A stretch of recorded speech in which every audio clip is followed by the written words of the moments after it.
Hey, what's up you guys? Welcome back to my channel. Today I'm going to show you guys how to create a lens blur without having an actual camera.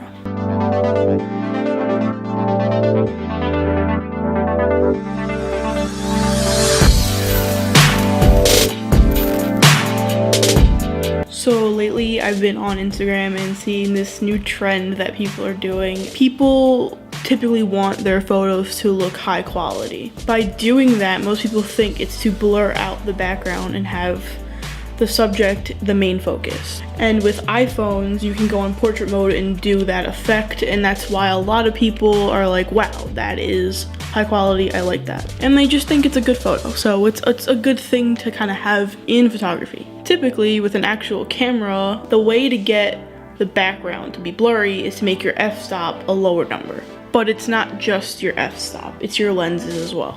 I have two lenses with me right now. I have your standard 18 to 55 millimeter lens and 75 to 300 millimeter lens. And this is the difference in height and size. So the subject that we're gonna be using today to take photos of is this water bottle. So what I did was I took a photo of the water bottle with the standard lens, and this is kind of what it looks like with the f-stop really low. And then I took another photo with the 75 300 millimeter lens. F-stop is the same, and you can see the slight difference in the blur in the background. So yeah, most people would say like the bigger the lens, that picture, it looks a little bit more professional and high quality. Now your phones can do portrait mode and stuff like that, but portrait mode is kind of hard to get at when the lighting isn't right, and you can't really mess with the aperture, ISO, or the shutter speed like a normal camera. So I'm gonna take a photo of the same water bottle in the same spot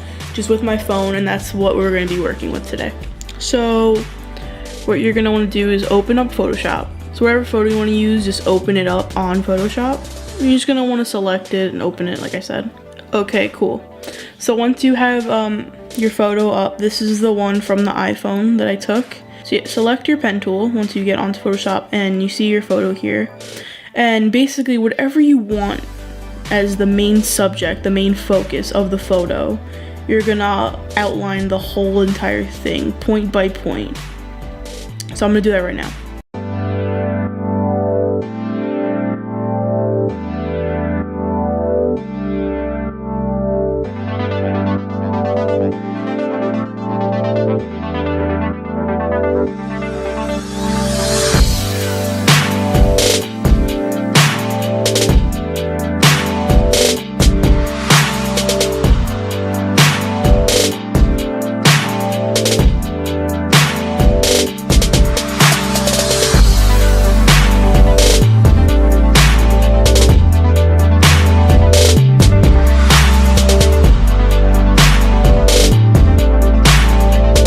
Okay, cool. So once you've outlined the entire subject, you're gonna wanna make a selection right over here. Hit selection, and the feather radius was originally set to 3 pixels, but you wanna put it at 0 so it's as fine as possible. So it's gonna look a little something like this, and then you're gonna go up to filter, you go all the way down to blur, lens blur. Now this should come up on your screen. Right now, since you highlighted the whole bottle, that's all it's focused on right now. So you're gonna wanna hit invert. It's gonna look a little something like this, and then right here on radius, you're gonna change how blurry you want the background to be. You can make it 50, and then it'll look a little something like this. You could make it very fine, put it at 5 even for something you can't even tell. It depends, whatever you want to do. Do 100, boom, do whatever you want. 100 looks a little something like this. And if you want 100, boom, you're done. So then you're gonna hit OK. And then it should process. Okay, cool. So it's gonna look a little something like this when you're done. And you're just gonna wanna export it. Save as. Make sure it's in JPEG, and you can name it whatever you want.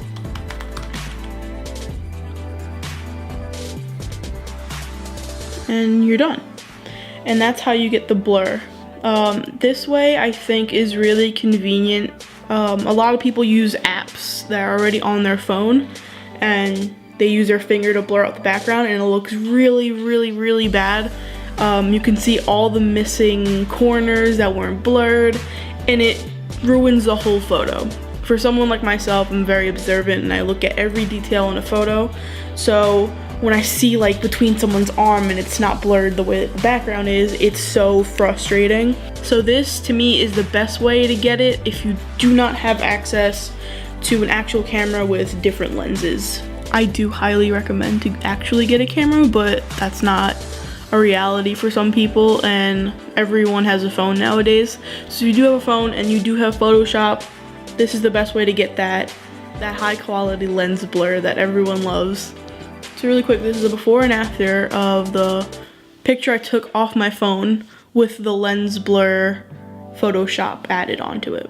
I think it's pretty simple and pretty quick depending on your subject, because you know, a lens will already do it for you and you don't have to point every single detail out, every single line around the person, and it's kind of hard once it gets to like hair textures or movement in your hands, and especially hands when they're like this.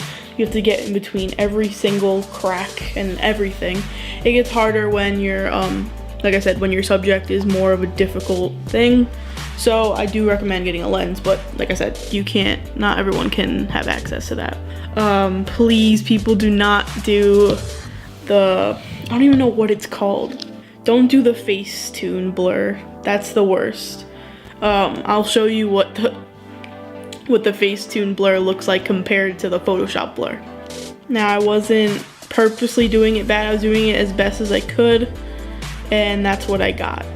Anyway, thank you guys so much for watching this video. I hope you enjoyed it, and I hope you guys can actually use this tutorial on your Instagram posts to enhance them. And yeah, let me know in the comments what you think is another good tip, or what you liked about this video, or anything you want. You can send hearts. I like hearts. But yeah, if you want more of these tutorials, I'll be more than happy to show them and make new videos about that. So yeah, I'll see you guys next time.